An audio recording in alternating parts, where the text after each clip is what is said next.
Bien amigos, seguimos transitando la tarde aquí en la 98.5, estamos en Adeon FM, radio comunitaria con la perspectiva de los trabajadores, estamos en el 98.5 de su dial y en www.adeonlavalleja.com.uy, TuneIn, Radio Garden, Hoy Radio y un montón de aplicaciones más.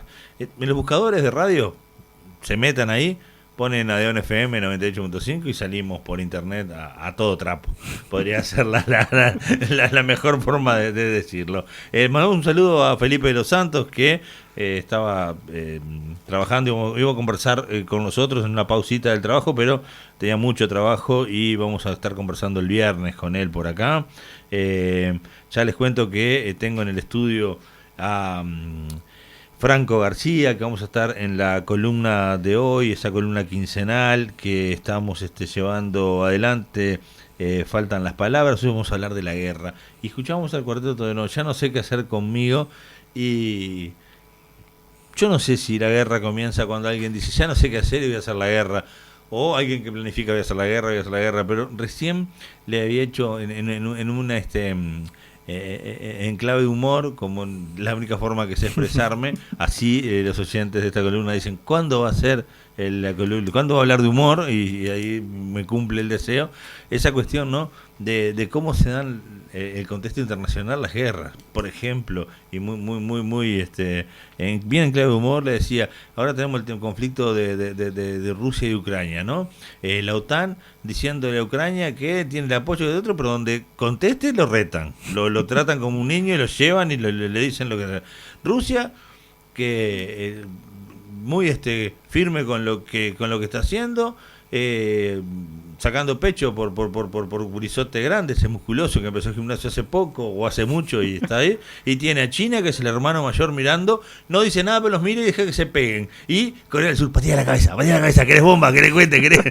Hay como una cuestión ahí, es Corea del Norte, perdón, Corea del Sur no, Corea del Sur están bailando pop, sí. Ellos están entonces a veces pasa, ¿no? Que ese un poco de humor te hace ver cómo son las cosas en realidad, que es crudo, que es muy difícil de interpretar, ¿no? Ver que Israel se está llevando puesto Gaza a todo trapo y la ayuda militar y bloquean y no dejan, y viene China y le tira alimento por arriba en aviones grandotes que se ven de todos lados, que la pueden bajar con lo que quieran, pero como son de China, dejan que el hermano grande, ese musculoso, pase, tire alimentos y se vaya. Es como que la guerra, pero yo creo que precisa un análisis profesional, querido Franco, bienvenido. Buenas tardes, Mario, buenas tardes a todos los oyentes. Y sí, en esto que te estaba escuchando parece hasta una relación muy infantil, ¿no? En esto de, bueno, nos peleamos, no nos peleamos, espero, no espero que se peleen los chicos y el hermano mayor mira, ¿no? De 10 años el hermano mayor, ¿no? Sí, mientras sí. Se pelean los de 7 y 8.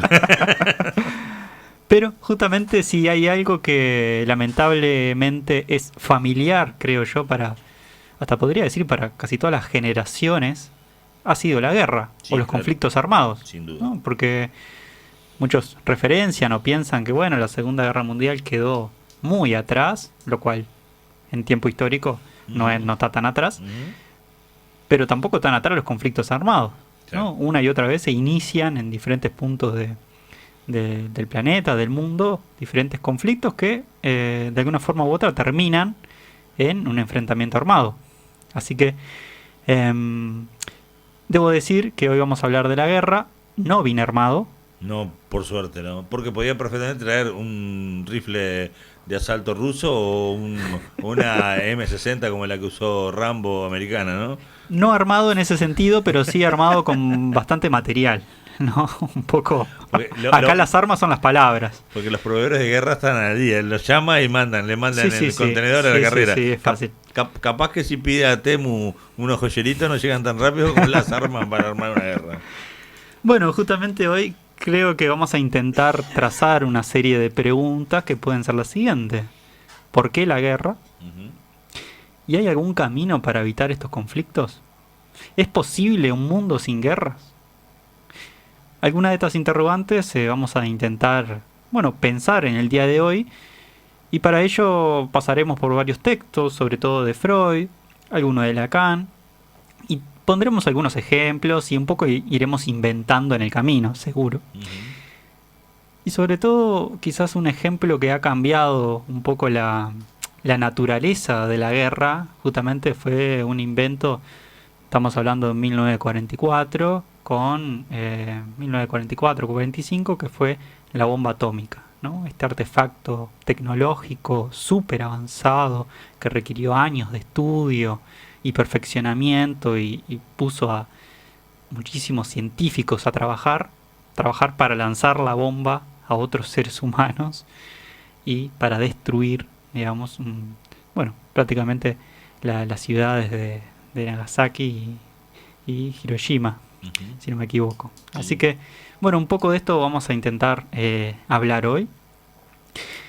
Y acá hay un texto que se llama ¿Por qué la guerra?, en modo de pregunta. Y es muy interesante porque es un texto que recoge las cartas que se mandaron Albert Einstein y Freud.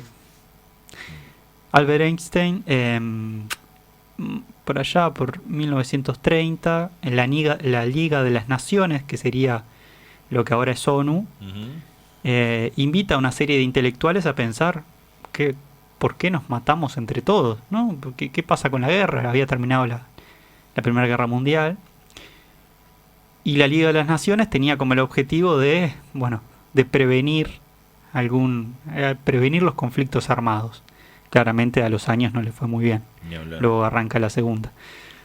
Pero bueno, invita a Einstein y otros más. Y a su vez Einstein invita a Freud, ¿no? Estamos hablando de Albert Einstein, este físico alemán reconocido por la teoría de la relatividad y demás.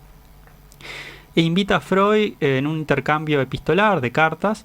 Y la pregunta sería, ¿por qué elige a Freud?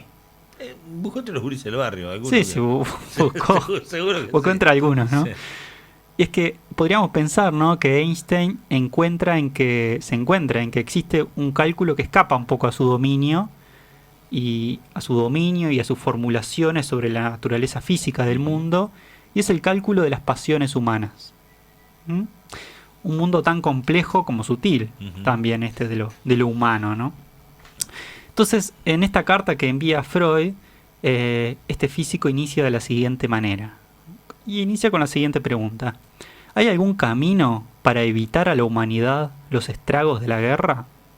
Es bien sabido que con el avance de la ciencia moderna, este ha pasado a ser un asunto de vida o muerte para la civilización tal cual la conocemos. Sin embargo, pese al empeño que se ha puesto, todo intento de darle solución ha terminado en un lamentable fracaso. Eso le manda, es mucho más extensa la carta, pero eso al principio le manda Einstein a Freud.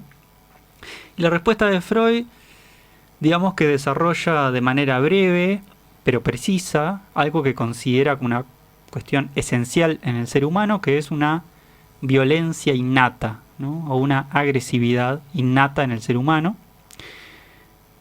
Y va pensando que los conflictos entre diversas naciones, culturas y entre personas han estado presentes a lo largo de toda la historia de la humanidad. El propio Freud plantea que, bueno, si hacemos un vistazo a la historia humana, nos muestra que hay una serie incesante de conflictos entre un grupo social y otros, entre unidades mayores, menores, municipios, comarcas, linajes, pueblos, reinos, y que casi siempre estos conflictos se deciden a través de la confrontación de fuerzas en la guerra, ¿no? Como hay algo que insiste todo el tiempo en que se termine resolviendo de alguna manera con un conflicto bélico o de fuerzas en un campo de batalla, ¿no? Es como que de fábrica viniéramos con la habilidad de pensar, la cualidad de hablar y las ganas de tener una guerra, de enfrentarse a otro. Sí, tal cual. Fuera parte de las cosas, de las habilidades que traemos de fábrica. Sí, parece que viene ya ya venimos un poco formateados a partir de eso, ¿no? Pero en esto que estás planteando, hay un sociólogo e historiador norteamericano que se llama Charles Tilly.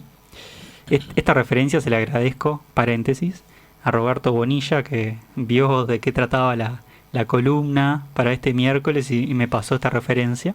Que mejor el apoyo de un profe de historia, ¿no? Para esto. Sí, qué mejor, ¿no? Y lo invité a hablar, pero dice que está afónico. Así que bueno, ¿qué será de un profe de historia que haya perdido la voz? Ni ¿no? hablar. Pero bueno, entonces me dio esta referencia que es Charles Tilly, que tiene un libro que se llama Coerción, Capital y Estados Modernos, que justamente es interesante porque argumenta el desempeño de la guerra, que la guerra es crucial para la formación de los estados. El tipo analiza, digamos, un largo periodo de la historia de la humanidad, y sobre todo en Europa, y su teoría, digamos, es que la guerra creó al Estado y el Estado creó la guerra. Es decir, esto surge de la necesidad de librar conflictos bélicos, lleva a los estados a desarrollar instituciones más fuertes, burocráticas, y también a mantener podríamos decir, a mantener la capacidad militar y la modernización capital. Claro, uno no puede concebir a veces el Estado de Brasil sin Negrito Ipiranga, Uruguay sin Negrito de Asensio, ¿no? George Washington derrocando a los ingleses en Estados Unidos. O sea, es como que hay una cuestión de ni hablar el Imperio Romano, y va a donde vayas tenés la guerra que forma o fortalece o genera. Yo lo veía más por el lado económico, no por el lado del Estado, pero es claro, pero que la economía es lo que sostiene el Estado, ¿no? Sí, y justamente la teoría de Tilly es que también, digamos, estos estados ayudan o contribuyen a que se siga perpetuando la guerra, en la medida que yo tengo que invertir para modernizar mi armamento militar, ¿no? Ya sea que lo tenga que usar o no, pero de igual forma lo necesito, por si acaso. Por ahí había siempre una frase que decía prepararse para la guerra para conseguir la paz, una cosa así, ¿no? Sí, parecía muy loco, te tira la bomba atómica, vamos a terminar la guerra. Claro. Son de esas cosas que decimos a veces los seres humanos que sí, totalmente contradictoria en cierto punto, ¿no? O sea, bueno, para lograr la paz primero hay que hacer la guerra, ¿no? Algo así. Pero bueno, justamente yo creo que en esto que estás planteando hay es como un binarismo que necesita dependientemente del otro, ¿no? Es decir, no se puede pensar, yo para pensar mi paz tengo que pensarla en base a la guerra también. Es decir, si yo ahora estoy en paz es porque no estoy en guerra o porque estuve en guerra y ahora estoy en paz, ¿no? Entonces hay algo como de cierta dependencia en esos dos criterios. Es como que para decir que por fin estoy en paz, tengo que haber pasado por conflictos o tengo que pensar que, bueno, eventualmente pueden llegar esos conflictos, entonces tengo que aprovechar esta paz, ¿no? Bueno, un poco pasa con todos estos tratados de no agresión y demás, estos pactos, ¿no? A veces cuando se trazan estos armisticios, ¿no? Es como una especie de paz frágil, ¿no? Es como que no hay garantías de que el otro respete puntualmente los días que hayan de armisticio, los duelos y demás.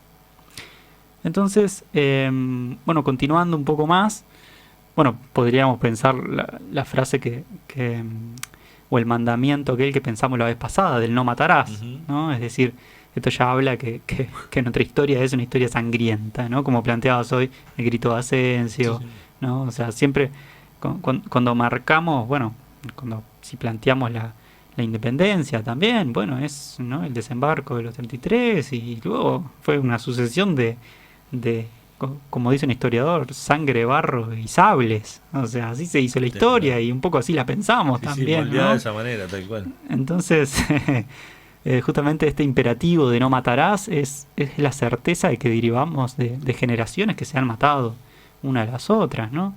Pero si retomamos la carta de Freud a Einstein, el propio Freud dice: cuando los hombres son exhortados a la guerra, puede que en ellos responda afirmativamente a ese llamado toda una serie de motivos nobles, vulgares, pero por cierto que entre ellos se cuenta, y esto es importante, el placer de agredir y destruir. Innumerables crueldades de la historia y de la vida cotidiana confirman su existencia y su intensidad, ¿no? Es decir que acá Freud va un poco más allá, o sea, no es que me meto a la guerra, digamos, por solamente una cuestión de nobleza y de ideales, de patriotismo, de nacionalismo, sino que Freud dice, bueno, pero también quizás en ese llamado a las armas hay también un cierto placer, ¿no?, en estar entre comillas, del lado de los buenos, ¿no? Del bando que, bueno, que por ahí satisface mis ideales o mis ideas. Y también hay un placer en agredir, destruir, digamos, y quizás en derribar al enemigo y, si es posible, patearlo también estando en el piso, ¿no? Es decir, es interesante cómo encuentra hasta cómo hay una crueldad, digamos, que se satisface en la guerra, en el ser humano. Entonces, desde el psicoanálisis, Freud supone Freud supone la existencia de que en el ser humano coexisten pulsiones. Estas son de dos clases, dice Freud, lo que la vez pasada llamamos como pulsiones de vida, que quieren como, conservar la vida, reunirnos, juntarnos, y otra que quieren destruir y matar. Y estas últimas, Freud las reúne bajo el nombre de pulsión de muerte, pulsión de agresión o de destrucción. Este concepto de pulsión es muy importante para el psicoanálisis porque justamente es como un concepto fronterizo entre lo psíquico y lo somático. Y son estímulos, esta idea de pulsión, digamos, la podemos pensar como estímulos que vienen en el interior de nuestro cuerpo y de nuestro aparato psíquico. Y dice Freud que estas pulsiones no son una fuerza momentánea que solo se activa en cierto momento, sino que es constante. Es decir, es algo con lo que convivimos todo el tiempo. Sí. Entonces podríamos decir que también el conflicto es interno, en el propio ser humano. Claro, está presente ahí, ¿no? Está entre esta idea de, de amor y odio también todo el tiempo, ¿no? Es decir, conservo, respeto la vida del otro, pero a su vez también a veces me aparecen fantasías y demás, o prácticas autodestructivas que atentan contra mi vida o contra otros también, ¿no? Es decir, Freud ya capta que hay algo contradictorio allí en esos propios pacientes que empezaba a atender en esa época. Esto le trajo muchas consecuencias al psicoanálisis, incluso hasta el día de hoy es un poco conflictivo la idea de pulsión de muerte, porque nadie,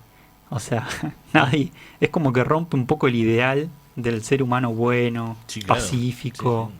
Que podría lograr, un estado, una especie de nirvana, de momento en donde puede estar, ¿cómo es que dicen a veces? En línea con el universo, ¿no? Lo cual me parece muy contradictorio, porque si tomamos la teoría del Big Bang como el inicio del universo, ya es una explosión. O sea, ya hay algo caótico en el inicio del universo, ¿no?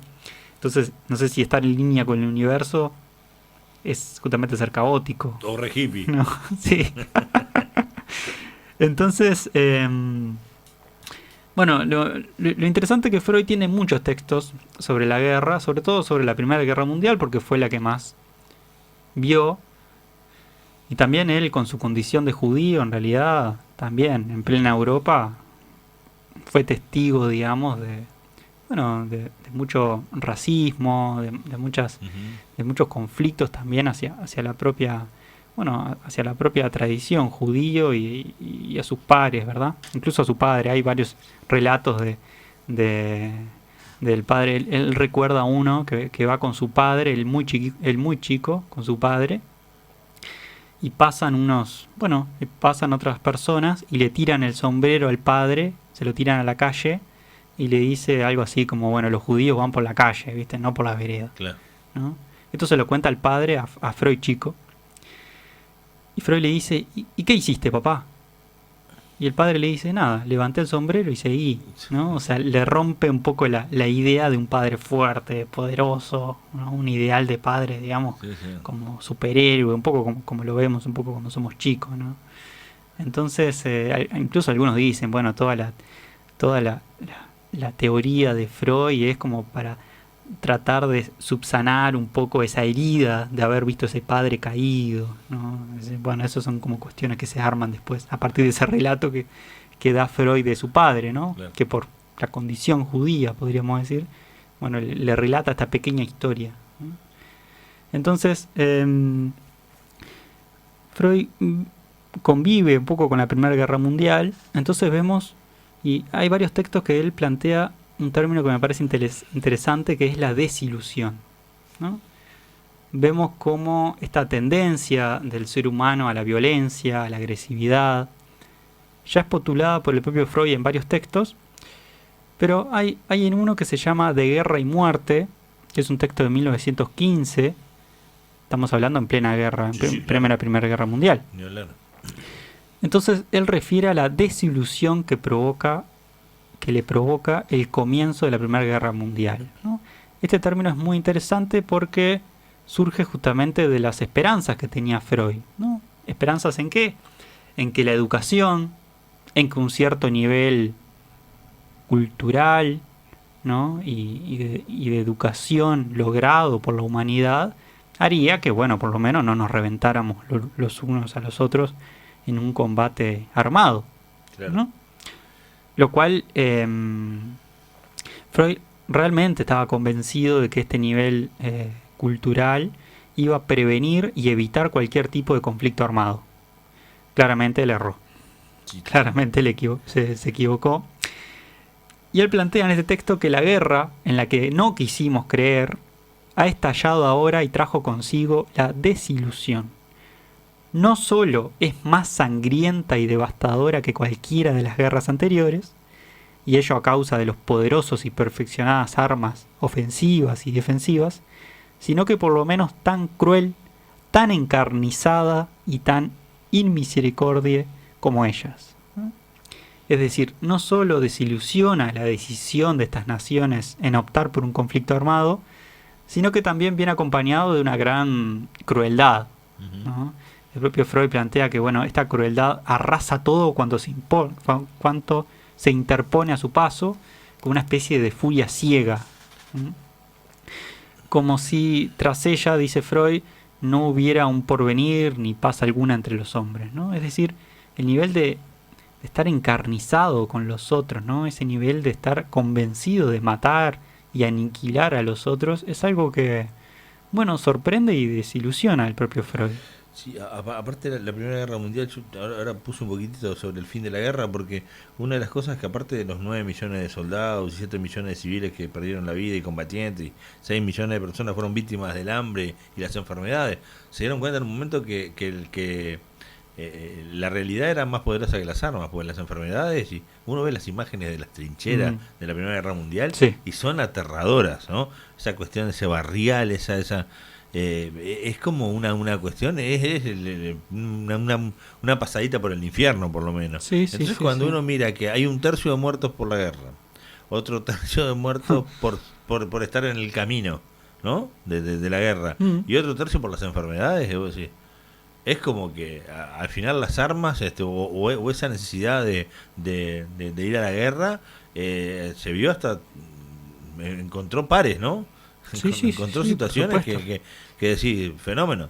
Y esa crueldad que pasó generó eso que hablábamos un poco fuera de aire, esa ingenuidad que hubo entre ese momento de paz y de mundo ideal que se dio entre la Primera y la Segunda Guerra Mundial, ¿no? Sí. Y esa cuestión de no agresión que también hablábamos, no recuerdo el nombre del primer ministro que fue previo a Churchill, o Churchill, no sé cómo se pronuncia, que fue y con Hitler firmó un tratado de no agresión y apareció en el aeropuerto. Las imágenes son increíbles. En el aeropuerto llegando a Londres diciendo no va a haber agresión, acá está firmado. Una cosa para un cuento landricina, ¿no? Sí. Una cosa tremenda. Entonces digo, es como complejo y analizándolo desde ese momento, desde esos años, tiene que haber calado hondo, y yo creo que las conclusiones son manifestadas de esa manera porque la realidad era cruda, muy cruda. Sí, totalmente. Muy cruda. Ajá. Aparte, justamente mencionabas la guerra de las trincheras, como se le mencionó mucho a esta Primera Guerra Mundial, porque el avance tecnológico, digamos, no había sido tan grande en realidad, entonces había mucha... Desde las armas, digamos, giraban en torno como a cierta tecnología, pero también había cierta cuestión primitiva. También. Gran parte de la guerra fue de a caballo, como la de las cruzadas anteriores, ¿no? Sí, a cuerpo a cuerpo. Claro, con siglo XIX. Entonces hay una película que salió en 2022, que fue muy nombrada, se llama Sin Novedad en el Frente de Batalla, que ganó algún Oscar, me parece. Y justamente aborda la historia de un joven alemán, es decir, traza la mirada del lado más del nazismo. Es de un joven alemán que se alista, ¿no? Junto con un grupo de amigos, unos 16, 17 años, para combatir justamente la Primera Guerra Mundial.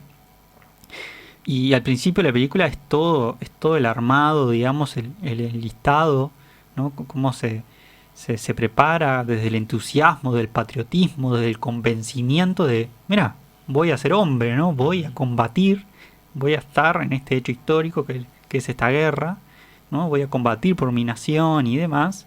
Y cómo a lo largo de la película vemos cómo esta ilusión se va cayendo totalmente, porque luego es muy cruda el combate, ¿no? O sea, está la posibilidad de la muerte todo el tiempo y ese fervor se va muriendo de a poco, así como va muriendo el personaje, ¿no? Entonces se ve todas las trincheras, todo ese entusiasmo empieza a morir claramente y se ve la otra cara de la guerra, cruel, que no perdona a nadie, ¿no? Y que de alguna manera nos deja un poco a todos, bueno, sorprendidos, creo yo, por la capacidad destructiva que puede tener el ser humano uno a otro.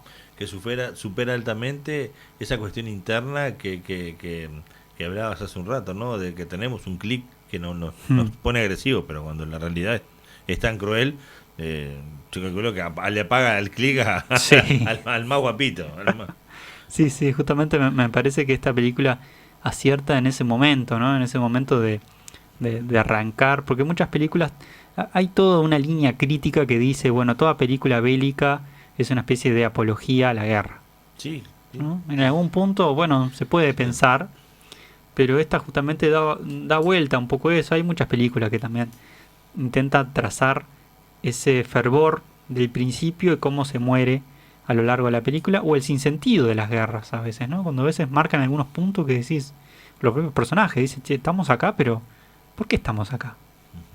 ¿No? O sea, estoy más por una cuestión económica, estoy más por un verdadero cuestión nacionalista. Hay una película que es muy significativa con respecto a la guerra, que es Pelotón, que muestra la guerra de Vietnam con una crudeza, con hasta el contrabando y el comercio clandestino dentro de la tropa. O sea, dentro de los propios soldados que han perdido el eje totalmente y no saben ni dónde estaban, ni qué hacían, ¿no? Increíble que uno lo mire y compara con otras escenas de la década del 60, donde en los pequeños archipiélagos asiáticos, japoneses todavía preparados esperando los ataques, ¿no? Habían pasado 20 años y seguían perdidos y 2 o 3 historias de gente de los rescatados. ¿Ya terminó la guerra? ¿Cuándo? Hace 20 años. ¿Cómo hace 20 años? Estamos esperando órdenes acá. El tipo estaba prendido el fusil. Sí, sí. Es como muy, muy loco, ¿no? Aparte lo que horroriza en algún punto a Freud es ese odio, ¿no? Es ese odio, como pueblos tan cultos pueden mirarse con tanto odio y con tanto horror los unos a los otros, ¿no? Eso creo que fueron como heridas que de alguna manera con las que tuvo que convivir el propio Freud, ¿no? Luego ya en la segunda, él no vive para la Segunda Guerra Mundial, pero sí, o sea, se tuvo que escapar, o sea, se tuvo que ir de donde estaba, de Viena, hacia Londres, escapando justamente del nazismo, ¿no? Él tiene una frase muy conocida y se escapa por muy poco, además, si no iba, incluso algunas hermanas quedaron en campos de concentración. Entonces él tiene una frase muy interesante que dice, miren, así hemos evolucionado, ¿no? Este es el ejemplo de que hemos evolucionado como humanidad. En la Edad Media me hubieran quemado a mí.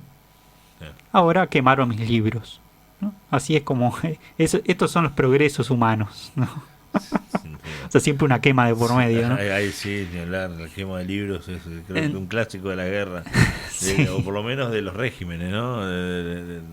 Políticos, autoritarios más que nada. Pero también por ahí hay no recuerdo cómo era, pero creo que era un documental que hablaba de lo que la cultura que los pueblos tan cultos y esa gente que fue a la guerra pero dejó una obra de arte, una canción, que hubiera sido de la cultura si no hubiera estado la guerra y hubiera tenido la posibilidad de seguir o dando conciertos o haciendo, esculpiendo, pintando o componiendo música, ¿no? Sí, sí, sí. Como esas cuestiones que dejaron obras increíbles, gente que a los 18 años se fue a la guerra. Mm, ¿Qué hubiera sido de ellos con 60 años? claro. Obviamente, lo que no sucede nunca lo podés poner en valor o podés Ujú. sacar la conclusión, pero como cuando dijiste vos pueblos tan cultos, eh, no tengan esa cuestión de poder discernir entre qué es bueno y qué es malo y la guerra como opción sin, sin, Sí, sí, sí, sin sí. elección, adentro. Es una opción permanente que aparece, ¿no? Pero en este tiempo también Freud aprovecha a muchos postulados que empezaron a aparecer, porque aparece la guerra, termina la Primera Guerra Mundial y se ven las consecuencias también de todo esto. Y en el plano de lo psíquico, Freud, junto con otros psiquiatras, empiezan a aparecer lo que se llama Freud neurosis de guerra, Ujú, o lo que luego en realidad va a terminar diciendo que es neurosis traumática, es decir, que aprovecha esto Freud para continuar con sus postulados. Y justamente la neurosis traumática la piensa, bueno, como ya en tiempos de paz, ya tras el horror y accidentes graves, aparecen estos conflictos, ¿no? O sea, aparecen estos excombatientes o exsoldados que empiezan a sufrir o padecer de, bueno, de muchos conflictos a partir de haber tenido la experiencia de la guerra. ¿Mm? ujú, Entonces es interesante cómo ese conflicto, por más que tiene un tiempo, ¿no? Que Primera Guerra Mundial, si no me equivoco, 1914-1918, podremos marcarla en un cronograma, en un calendario, ujú. pero sin embargo deja restos, ¿no? Muchos restos, muchas consecuencias, no solo económicas, de límites nacionales y sociales, sino que también deja restos o residuos en aquellos que vivieron la experiencia de la guerra. Yo creo que combatieron o no, ¿no? Sí, Porque claro. también que te caigan bombas a donde estás viviendo siendo civil, Sí, me sí. parece Ni hablar, también una ni hablar. experiencia traumática grave.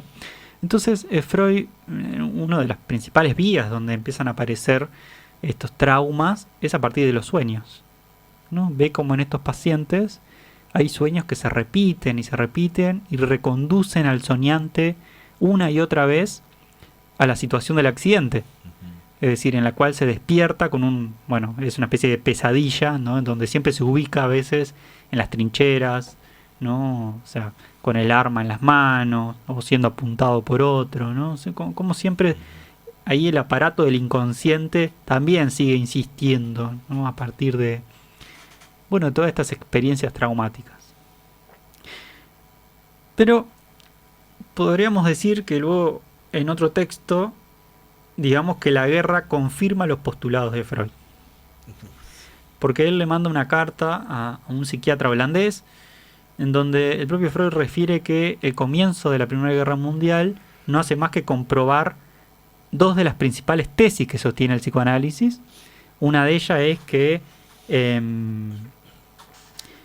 el psicoanálisis ha llegado a la conclusión de que los impulsos primitivos, salvajes y malignos de la humanidad no han desaparecido en ninguno de sus individuos, y sino que persisten aunque reprimidos en el inconsciente, ¿no? Es decir, todo ese proceso cultural, civilizatorio y demás aleja o esconde o ayuda a reprimir un poco esa impulsividad, esa agresividad, esa violencia, esa cuestión maligna un poco de los seres humanos. Pero Freud dice, bueno, ojo muchachos, porque miren que esto se reprime y muchas veces queda enquistado en el inconsciente y eso aflora luego, de alguna forma u otra. Y la otra tesis que también un poco confirma la guerra es que dice Freud que nuestro intelecto es una cosa débil y dependiente, es un juguete e instrumento de nuestras inclinaciones pulsionales y afectos. Es decir, que en nuestro interior conviven algunos impulsos primitivos y agresivos y que además nuestro intelecto no es capaz de controlar o regular. Así que, cuidado, ¿no? No estás diciendo Freud en todo esto. Ni hablar. Y justamente para Lacan, este psicoanalista francés, que es posterior a Freud, y toma los postulados de Freud, él dice que esto de pulsión de muerte que dice Freud es como una aporía. ¿Qué quiere decir esto? Que es como una paradoja, ¿no? O sea, produce ciertos puntos ahí de conflictivos en la teoría, pero hay que prestarle mucha atención, porque muchas veces esta pulsión de muerte se vehiculiza a través de la agresividad, Claro.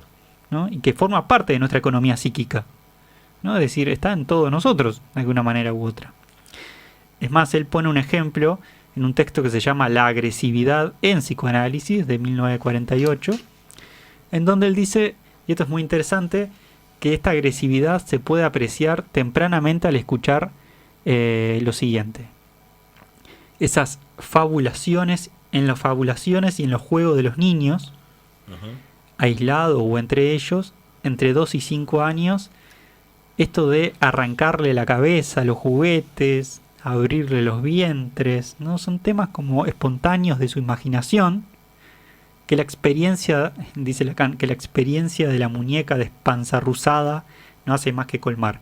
¿Qué quiere decir esto? Bueno, los juegos, eso que más o menos inventan los niños, ¿no? De los autos siempre se están chocando, Sí, claro. los juguetes siempre hay un conflicto entre los juguetes, ¿no?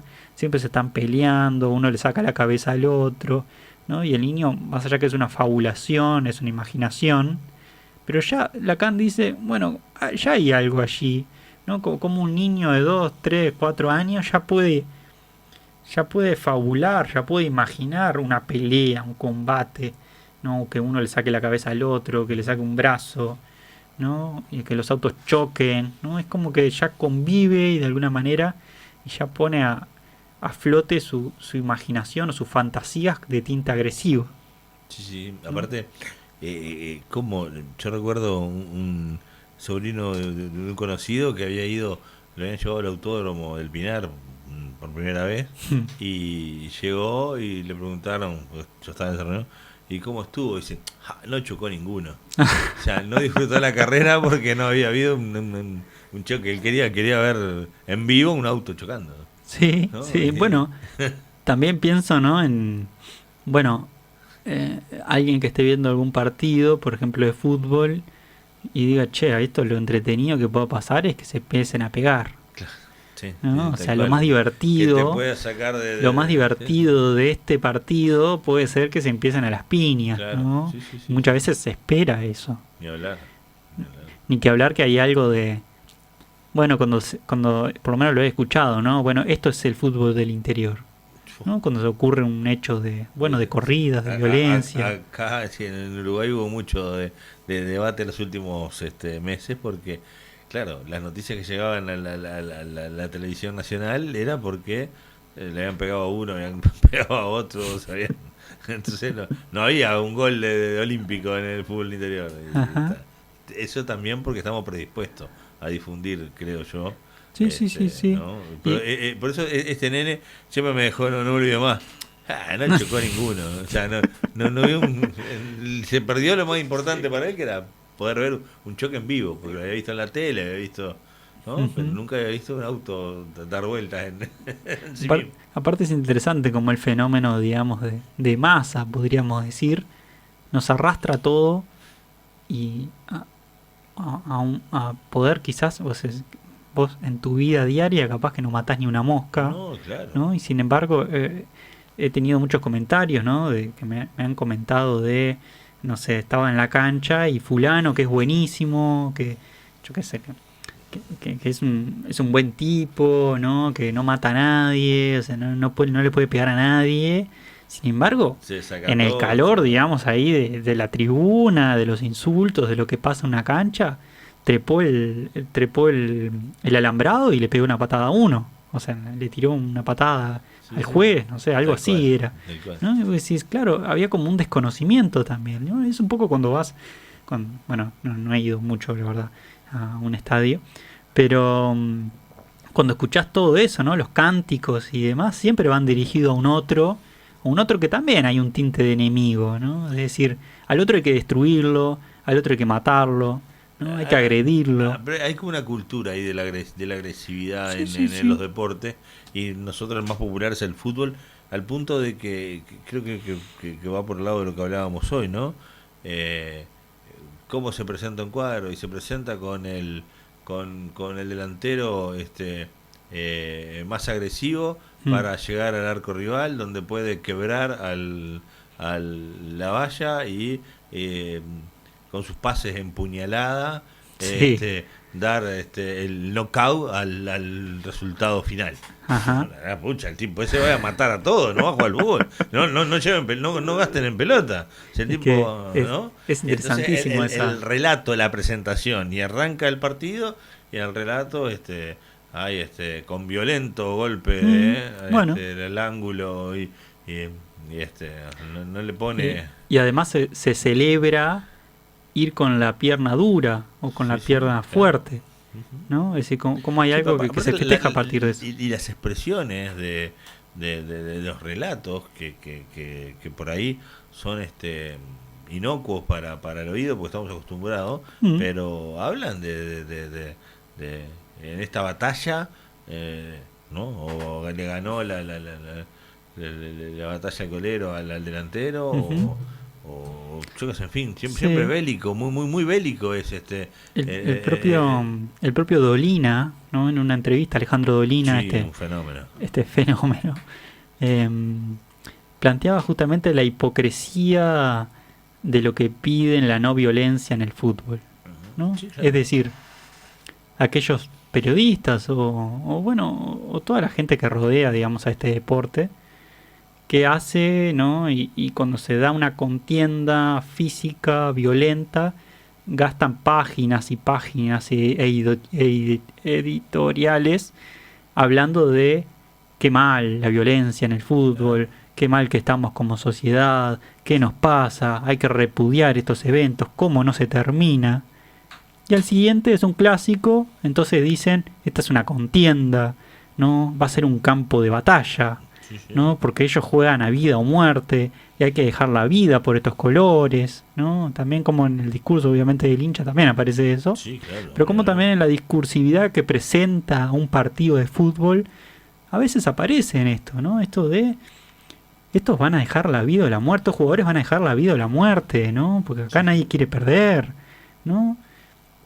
Entonces, Dolina dice, che, pero ¿será para tanto? Claro. ¿No? O sea, ¿será que hay que realmente esos 90 minutos, o sea, le va a cambiar la vida para siempre y va a dar un vuelco histórico en la humanidad si estos ganan y los otros pierdan, ¿no? O sea, él trata como de tirar un poco esta hipocresía en la discursividad, ¿no? De cómo se presentan Sí, tal cual. para luego decir no a la violencia, pero sí hay una cierta pretensión o una cierta una discursividad que más o menos implícita o explícitamente tiene algo de agresiva, ¿no? De que el show va a ser una batalla claro. campal y cuando termina siendo te quejas. Claro, Bueno, sí, es un poco contradictorio, ¿no? la verdad que sí. La cuestión es que la violencia y estos hechos de agresividad lamentablemente generan reproducciones, generan debates, generan opiniones. En los términos de las redes sociales generan contenido, Sí, ¿no? tal cual. Entonces si no se pegan y si lo que pasa futbolísticamente es medio aburrido o medio tosco, y bueno, siempre hay lugar para poner la cámara en ese momento justo cuando se pegó una patada fuerte, cuando se dijeron de todo cara a cara, ¿no? Cuando se empujaron o cuando se pegaron directamente. Pero siéndonos un poco del fútbol, Franco, a ver si lo podemos relacionar Sí. con esa cuestión del gusto por la violencia. Ujú. En estos días se dio el atentado contra un candidato presidencial en Colombia, Mm. en pleno discurso, alrededor de una multitud que estaba muy cerca. Es más, la gente que estaba alrededor lo podía tocar. Y no dejaron de pasar las imágenes de cuando el tirador le acierta un tiro en la cabeza y otros más, porque más allá de la violencia y el origen de la violencia, creo que estamos también llevando, ¿no? De cuestiones económicas, de poder, de izquierda, de derecha, de altos contrabajos, ¿no? Por poner un ejemplo, para no llevarlo netamente a la política, también está esa cuestión de no me vengas que me mostrás el tiro en la cabeza para que no suceda nunca más. me lo mostrás porque hay un morbo o una Exacto. cuestión que hace de que muestren bien a la víctima para que la revancha sea más leve o más precisa o más rápida. Mm. Porque es la conclusión que termina sacando. Porque, a ver, yo fui el primero que cuando me enteré que estaba el video lo abrí y digo, pues qué disparate, ¿no? Sí, Pero sí, lo sí, sí. miré y me interesó porque hablaba de ese contenido y encima lo advertía. Y apreté donde se mira igual. Sí, sí, sí. Y no me considero violento. Mm.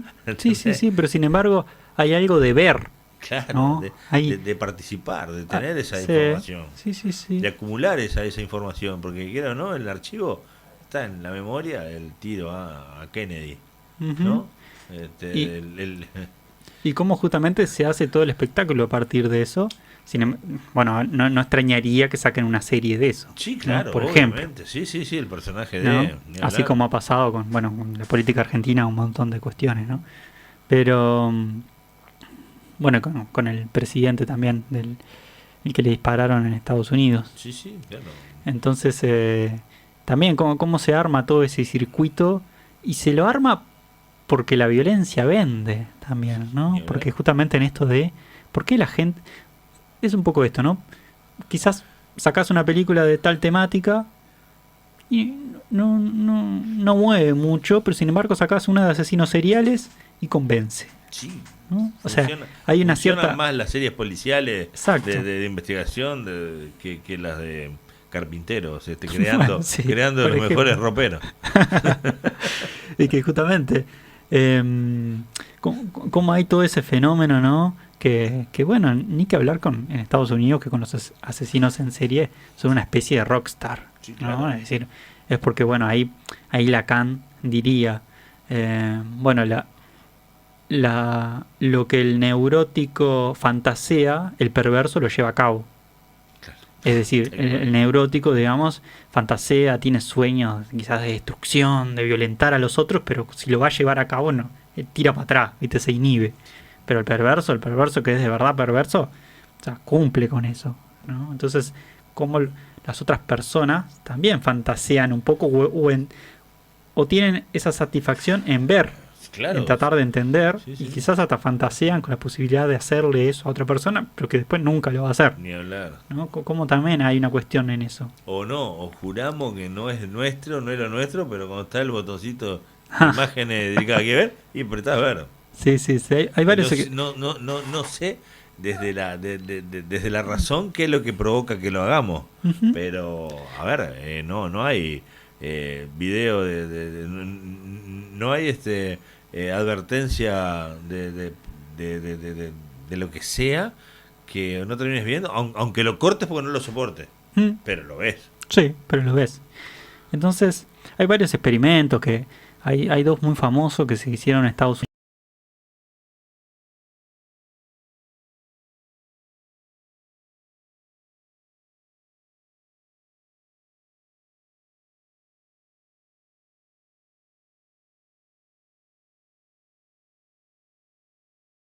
llegar a matar a otra persona, ¿no? Eso es lo que se dé en algunas condiciones nada más para que cualquier vecino diga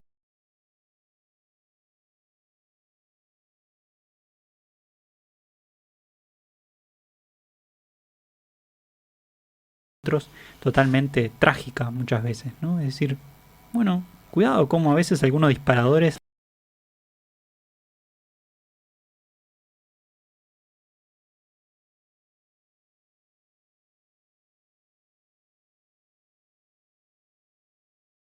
Freud, esta agresividad estructural, ¿no? Que plantea Lacan en estos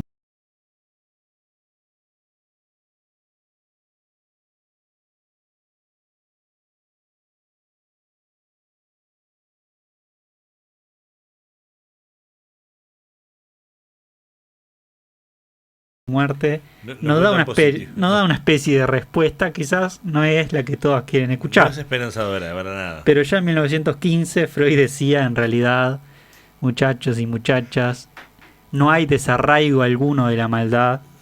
La investigación psicoanalítica muestra más bien que la esencia profunda del hombre consiste en mociones pulsionales que por más que no son ni buenas ni malas, las clasificamos así según cómo se vaya exteriorizando y en relación a la comunidad humana. Es decir, en otras palabras, estas palabras no resultan alentadoras. Parece que esta capacidad conflictiva y destructiva está presente en todas las personas. Y solo es necesario que se registren determinadas situaciones para que todo estalle, ¿no? O sea, que decir que el nivel cultural, la educación, la palabra y el diálogo no parecen ser suficientes contra esta agresividad. El propio Lacan dice, bueno, el diálogo parece en sí mismo constituir una renuncia a la agresividad. La filosofía desde Sócrates ya ha puesto siempre en él su esperanza, la esperanza de hacer triunfar la vía racional. Y sin embargo, dice Lacan, el fracaso de la dialéctica verbal no ha hecho sino demostrarse con harta frecuencia, ¿no? Igual, más allá de esto, el diálogo, más allá que el diálogo en sí mismo no nos desarraigue de cierta violencia o agresividad, sí podemos pensar que la mantiene alejada. Es decir, si pensamos hoy la ONU, ¿no?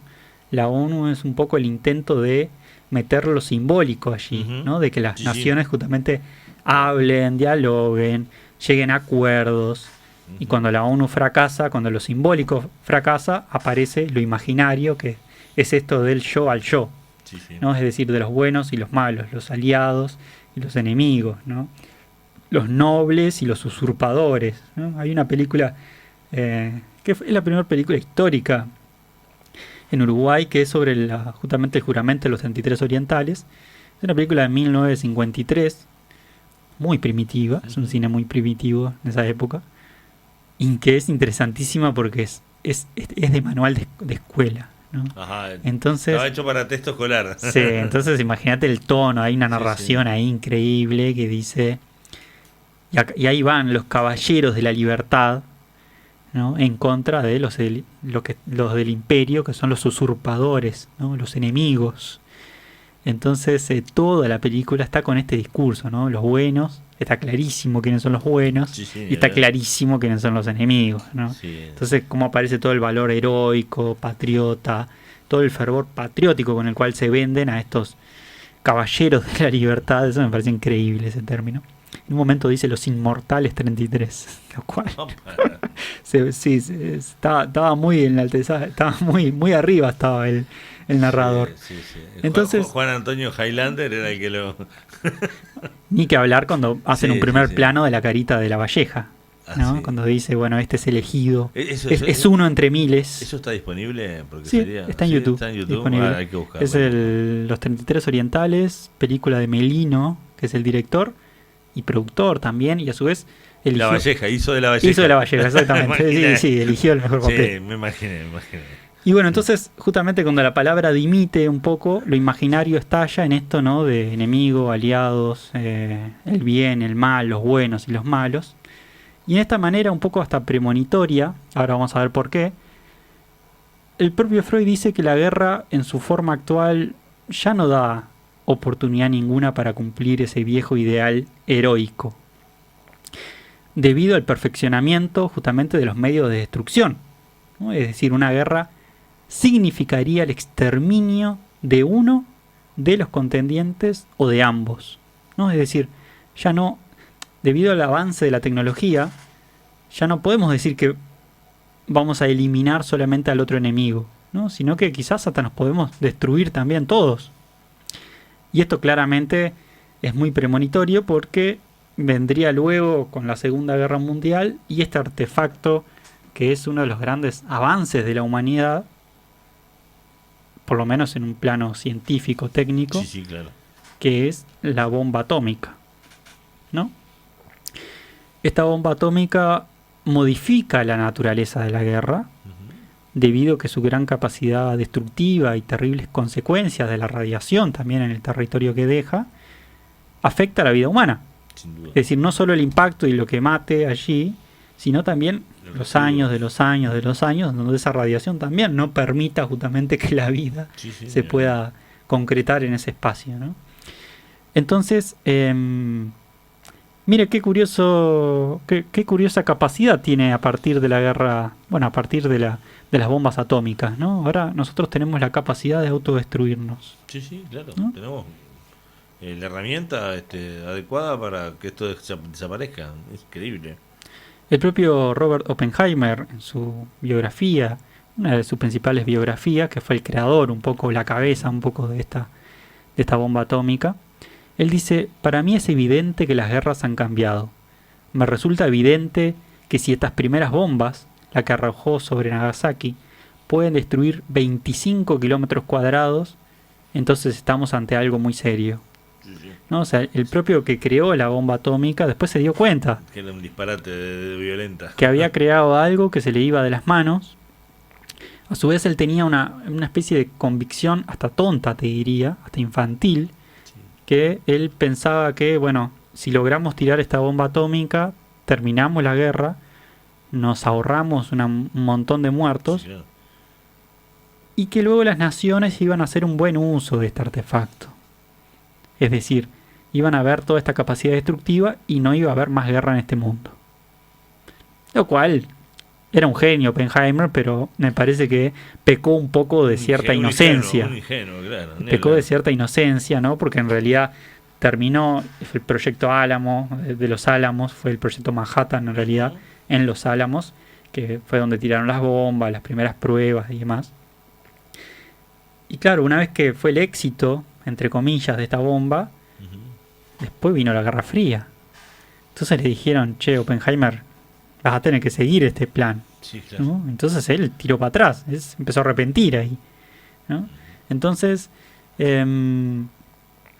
justamente, digamos que esta no solución trajo cierta calma o cautela a la hora de volver a usar un artefacto de estos, porque no se han usado. Una bomba nuclear no se ha tirado, pero el mundo, digamos, ha estado en esa línea delgada de que te tiro o no te tiro, de que, bueno, cuidado si me atacás porque tengo tantas bombas atómicas. Sí, no. Es decir, estamos todo el tiempo en una línea que creo que no nos damos Midiendo cuenta. fuerza. Hay una medición de fuerza Exacto, permanente. exacto. Sí, sí. Es decir, ojo conmigo porque tengo tantas bombas, Sí. no tengo tanto arsenal. No es un poco lo que hablamos de hoy de Tali, ¿no? Esto que dice, bueno, los estados también perpetúan la guerra. Claro. Es decir, entonces hay algo como de no acabar también en eso. Claro, claro. En la medida que tengo que pensar que tengo que tener militares, ¿no? Eso es porque de alguna manera la posibilidad de que en un momento algo estalle, ¿no? Ni que hablar que un presidente de Uruguay hace un tiempo había, en uno de sus mandatos, había fantaseado con una idea de ir a las armas, no hace tanto tiempo, por esta empresa de Botnia, con todos los Mirá. líos que trajo. Mirá, ¿no? lo confesó después, lo confesó después, al tiempo. Ah, sí, un llamado a... Era, estaba convencido de entrar en un conflicto, Sí, la sí. verdad. O sea, sí. totalmente. Fue muy... No, lo hacía más noventoso, más ochentoso. No, Porque fue Botnia muy había reciente, pensado- muy reciente. No, sí, de pedir ayuda a Estados Unidos para, Sí.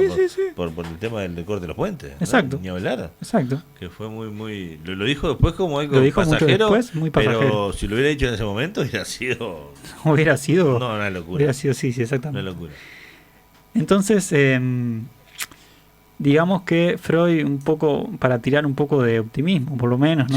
Sí, porque estamos no retirarnos, por lo sí. menos, con esta cruda realidad, ¿no?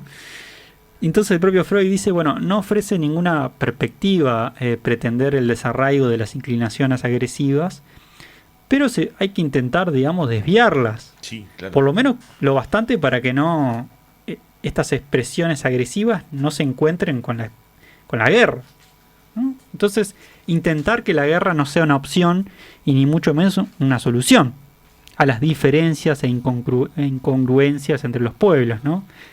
Aunque, así como dije que iba a tratar de timar un poco para arriba, te diría también que, bueno, que todo parece demostrar lo contrario, ¿no? Que tenemos luego de la Segunda Guerra Mundial, Guerra Fría, Vietnam, las Malvinas, Corea, Ucrania, Rusia y ahora Israel y Gaza, Sí, ¿no? Lo cual un sinfín de conflictos armados. Sí, y el conflicto permanente económico de poder de África, ¿no? Porque uno África lo mira como un continente con leones y jirafas, pero en guerra desde 3 siglos atrás. Sí, En permanente sí, guerra. totalmente. Y a veces es increíble por esas cuestiones que hablábamos, ¿no? Étnicas, ¿no? De raciales, de distancia. Eh, no estamos viendo la guerra o por lo menos no es un problema, porque total, estamos viendo africanos.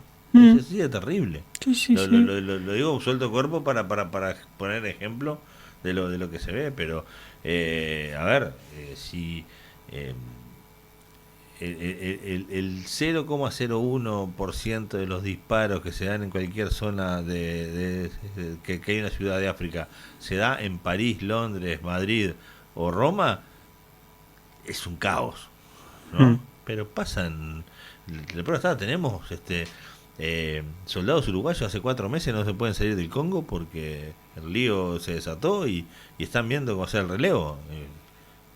Y no mm, es guerra eso, no está complicado. Yo no quise estar en los zapatos del soldado que está ahí esperando el relevo y de la familia que está acá esperando que vuelva. sí, Y sí. ni hablar el que está pronto con el bolso para ir cuando vengan los otros. Mm, Estamos hablando de misiones de paz, donde supuestamente hacen de vedores, donde no sucede nada hasta que sucedió, falleció, asesinaron a un soldado uruguayo y otro grave. ujú, Y vos decís, ¿y África?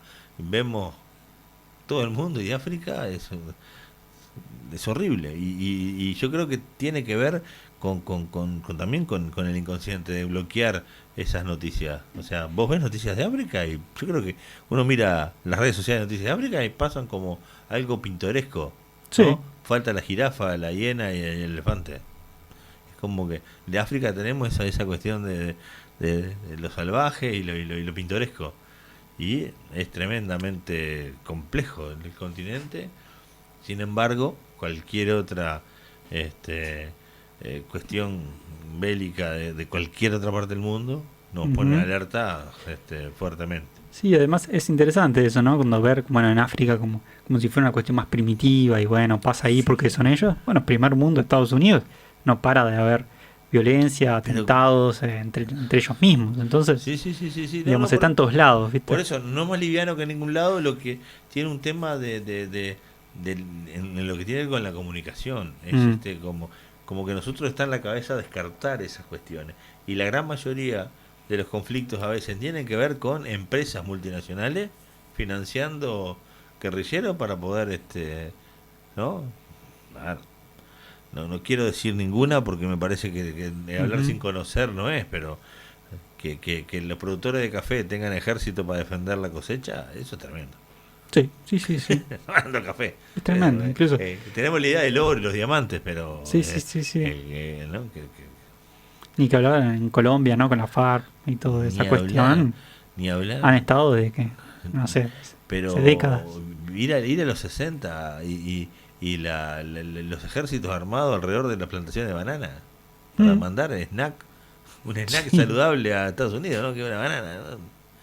es Yo qué interesante. sé. Y también aquel famoso discurso, no hace tanto, cuando el presidente estadounidense le dice va a declararle la guerra a las drogas y al narcotráfico.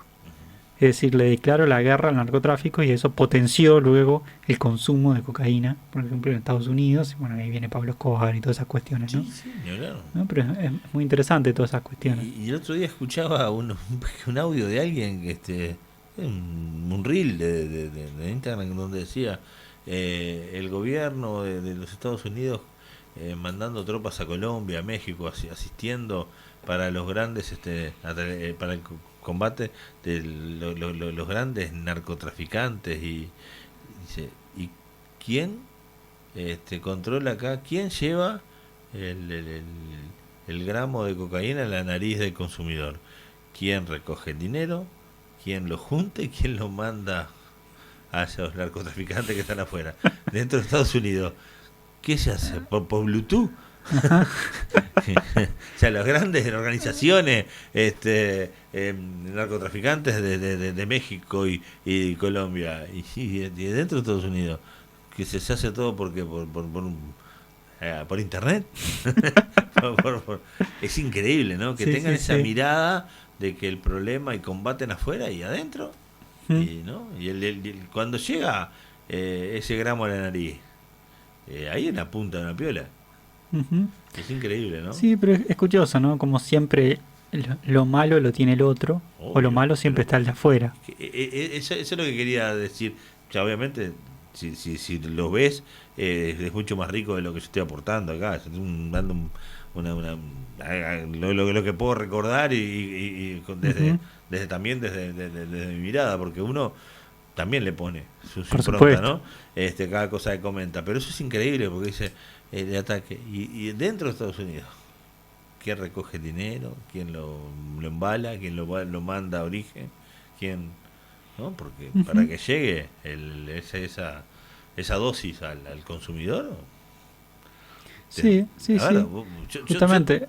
yo te doy un caramelo, ¿no? Estamos hablando de algo muy sano, una golosina que se produce en, en Europa, un bombón, un chocolate suizo. Hay un productor, un vendedor, un embarcador, un contenedor, una logística, una distribución. Cuando llega el bombón ahí, en el costo de ese bombón hay un despliegue impresionante para que ese chocolate llegue a vos a disfrutarlo acá en la ciudad de Minas. Hay una distribución tremenda. ¿Y lo otro qué es? ¿No? Entonces, en el mundo se ve que lo malo, ¿no? Los negocios que tienen que ver con las drogas y las cuestiones que son negativas, el tráfico de armas, ¿cómo llega la bala a la mano de, ¿no? Porque es como medio ilógico a veces que Mm. se mire como esa cuestión de que solo el culpable es el que aprieta el gatillo. El primero que saca el plomo para hacer ¿no? para hacer la bala, ahí ya tenemos un lío. Entonces creo que hay mucho Sí, sí, para sí. la, Bueno, la guerra tiene eso, ¿no? Esa cuestión de que somos muchos los involucrados directa e indirectamente. mm, sí, sí, Pues sí, estamos totalmente. involucrados. Y también la consumimos, Claro, estamos ¿no? involucrados. Entonces podríamos decir, digamos que un poco para cerrar el día de hoy, Sí, pues ahora sí, esto final fue irnos al... podríamos decir que un poco esta dosis de agresividad y de violencia parece que de alguna manera tenemos que convivir, ¿no? Con la macro, que puede ser lo bélico, las contiendas estas tan grandes, pero también con las más chiquitas, ¿no? Con con las que convivimos día a día, ni que hablar cuando salimos al tránsito, Sí, ¿no? Cuando también hay una guerra allí, sí, digamos, sí. pero también con esta que padecemos un poco en el interior, ¿no? Estas contradicciones, estas tendencias hasta agresivas, ¿no? Que a veces la expresamos físicamente o con las palabras también, ¿no? A veces es mucho más sutil de lo que creemos, Sí, sí. pero hoy tratamos de ir un poco más a lo macro y por eso nos quedamos en la guerra. Pero para la vez pasada, un poco estábamos también con la violencia estructural, ¿no? Un poco estas columnas, increíblemente, sorprendentemente, han tenido cierta línea. Que golpeamos la mesa. Sí. Y para la siguiente, quizás vayamos con algo, otra guerra, o algo que puede ser una guerra, que quizás sea lo familiar. La familia. Así que creo que Te, vamos a poder cerrar por acá. te lo resumo cortito. Alguien dijo la otra vez, pensar que antes las navidades eran mesas largas de 30, 40 personas. Es que antes nos tolerábamos, dijo. Hmm. Ahora no tenemos tolerancia ninguna. Bueno, eso vamos a seguir pensándolo para el siguiente. Sí, habrá que pensar. Franco, querido, es un placer, como siempre, para nosotros compartir estas columnas. O sea que la que viene tiene con lo familiar. En 4 o 5 hablaremos del humor, que eso también es lo importante. Nos vemos en 15 días. Nos vemos. Amigos, pasó Franco García con su espectacular columna de los miércoles, pero cada 15 días. Nosotros vamos a la última pausa y los esperamos mañana por aquí, por la tarde de la 98.5. Chau, chau. Cargando. Salvando programación. Código de frecuencia.